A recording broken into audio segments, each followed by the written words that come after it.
새벽빛 묵상 에스라 7장 11절에서 28절. 오늘 말씀은 페르시아의 왕 아닥사스다가 서기관 에스라에게 내린 조서의 내용입니다.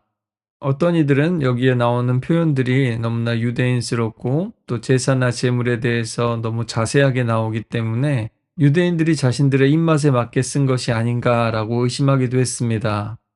하지만 그는 유대인으로서는 서기관이었지만 페르시아에서는 총독이나 행정관에 해당하는 사람이었습니다. 따라서 그가 초안을 쓰고 승인을 왕이 했을 가능성이 큰 거죠.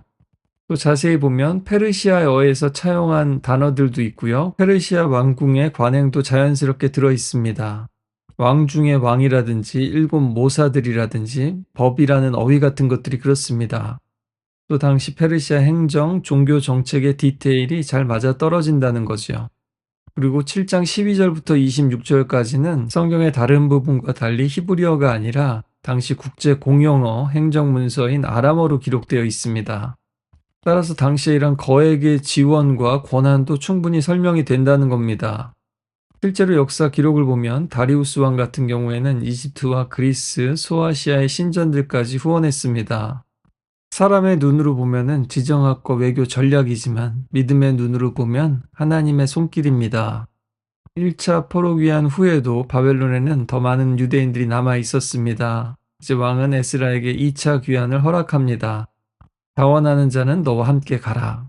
왕의 입에서 나온 말이지만 자원해서 가고자 하는 자는 자원 재물을 가리킬 때 쓰던 말입니다.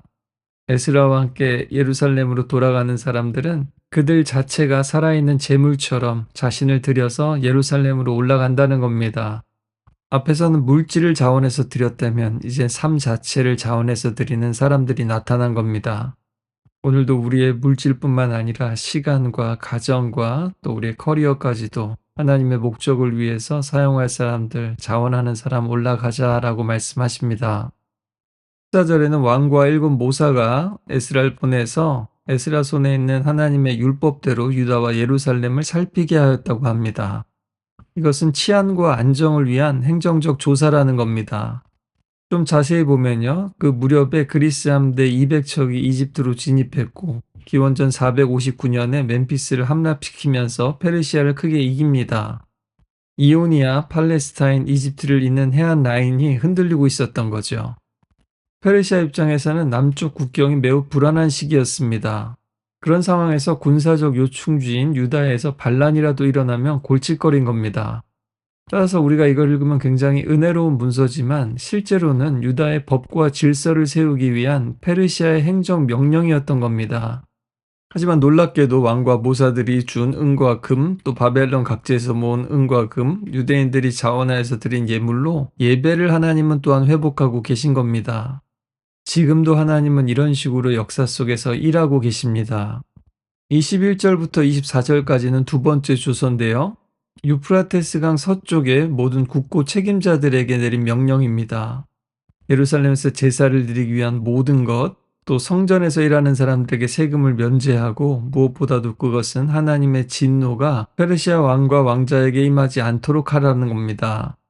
만약에 부족하면 왕의 창고에서, 그래도 부족하면은 강 서쪽의 총독들에게 추가로 줄 것을 명하지요.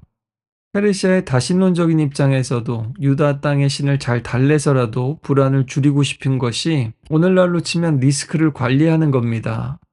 하지만 이것이 하나님의 백성들에게는 예배가 끊어지지 않도록 모든 것이 준비되고 공급되는 상황이 되어버린 거죠. 예를 들면 교회가 세속 행정에서 봤을 때는 체리티나 NGO쯤으로 종교단체로 보겠죠.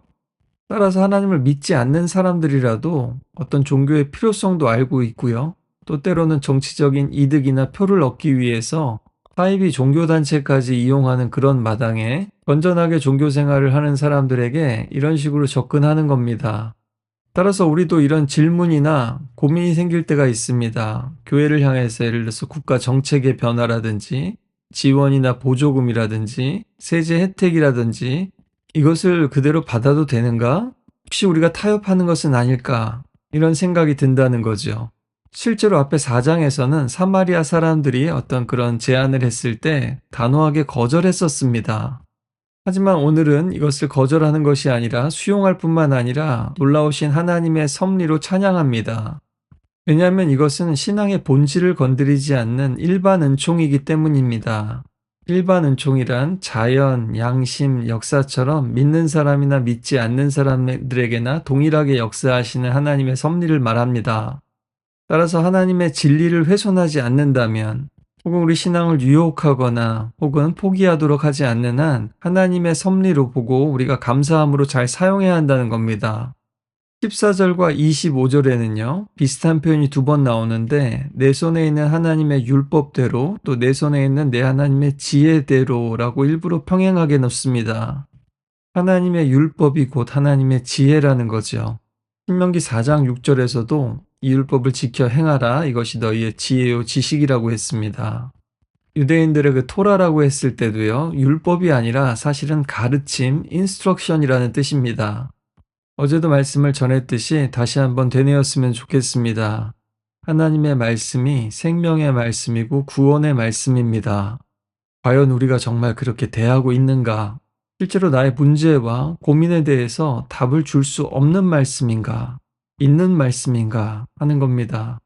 그리고 어제 말씀과 오늘 말씀을 이어서 보면요, 에스라가 결심했던 것, 말씀을 배우고 행하고 가르치겠다라고 했던 것을 왕이 공적으로 다시 한번 똑같이 에스라에게 요구하고 있다는 겁니다.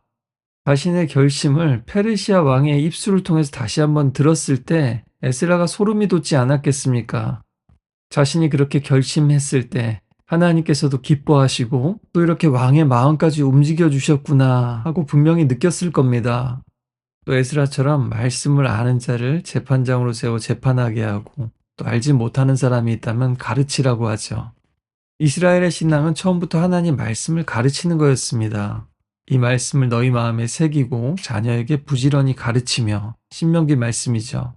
에스라 이후에 유대인들은 율법을 따라 살려고 애쓰게 되고 그 결과로 미슈나와 탈무드와 같은 책이 쓰여지고 토라 공동체가 세워지게 됩니다. 특이한 것은 유대 율법에는 투옥 같은 것이 없거든요. 그런데 만약에 이제는 율법에 불순종하면 실질적이고 강한 제재를 가할 수 있게 왕이 명령합니다. 실제로 에스라 10장 같은 데 보면은 이 법이 시행이 되죠. 이것을 오늘날 그대로 가져와서 적용할 게 아니라 말씀에 대한 불순종은 공동체를 무너뜨리는 심각한 문제라는 감각을 가질 필요가 있고 또 교회 안에서도 어떤 권징이 필요하다라는 인식입니다. 또 에스라가 맡은 것처럼 오늘날 교회가 맡은 것은 말씀의 가르침과 적용이고요. 그때 왕이나 오늘날 국가가 가진 것은 형법과 공권력입니다. 서로 다른 영역 같지만 결국 모두 하나님께 속한 질서입니다. 따라서 우리는 어떤 정치 세력이나 국가나 지도자를 우상화해서는 안 됩니다. 메시아로 여겨서는 안 됩니다. 반면에 무조건 경멸하거나 외면해서도 안 됩니다. 세상 권세도 하나님이 세우시거나 적어도 허락하셨고요. 그래서 그들에게 순복하고 또 그들을 위해서 기도할 필요가 있음과 동시에 그렇다고 그들을 억압하고 압제하고 독재하라고 세운 것이 아니라 평화와 치안과 질서를 위해서 하나님이 세웠다라는 사실을 기억하면서 그들이 그 임무에 충실하지 않을 때는 불복종하거나 저항할 수 있다라는 것도 기억해야 합니다. 오늘 마지막 부분에는 에스라가 찬양합니다. 첫 번째로는 하나님께서 왕의 마음을 감동시키셔서 예루살렘 성전을 영화롭게 하셨다. 두 번째로는요, 하나님의 손이 내 위에 있어서 내가 힘을 얻었다, 용기를 얻었다 라고 찬양합니다. 오늘 말씀 붙들고 함께 기도합시다. 내가 바꿀 수 없는 어떤 사람, 상황을 하나님께서 감동하시고 또 변화시켜 주십시오. 또 기다리든지 돌파하든지 그것을 감당할 수 있는 믿음과 용기를 주십시오 라고 말입니다.